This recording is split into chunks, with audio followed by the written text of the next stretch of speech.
right, so back with Shadeur Sanders again. This is part 3. And we all know he's was quarterback number 4, but I guess now he's quarterback number 3 because they got rid of Kenny Pickett in the trade. But, you know, he must be at the bottom of the depth chart because confident black men need to be humbled and they need to not feel, quote-unquote, entitled. So, yeah, he must be reminded of his place in this country and in the world. And also his dad also must be reminded of this as well. You are not the Mannings. Don't think that, even though his dad was just, quote-unquote, a lovable loser. But whatever. Talking about the Mannings' dad being a lovable loser. Archie Manning never won anything. Whatever. That's besides the point. Anyway, ESPN, they had their on-air talent like Herm Edwards talking about Dylan Gabriel was chosen ahead of him earlier because he ran the offense, whatever that means, in their preseason game, that second preseason game they had. He, quote-unquote, ran the offense, is what Herm Edwards said.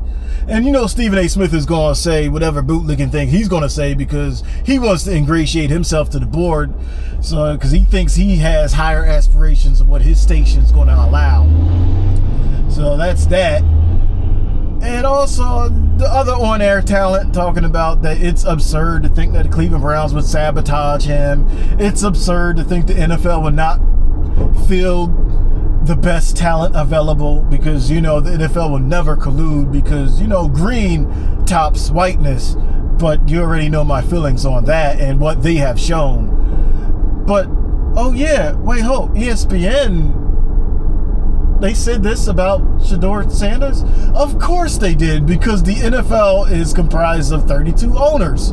And if the NFL has now given a 10% equity stake, no, the ESPN has given a 10% equity stake to the NFL, then yeah, they don't want to screw that up.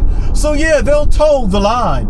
If you think that they're going to say something against the NFL, then you're sadly mistaken. So when you see people like Albert Breer saying that, oh, the Browns are telling him that Shadeur is not grasping the playbook, oh, all Albert Breer is just a mouthpiece for the NFL and to do the NFL's bidding. And we know what the NFL wanted for the Sanders family, which is not to include them. And you definitely don't think you're royalty, because royalty in the NFL is only white.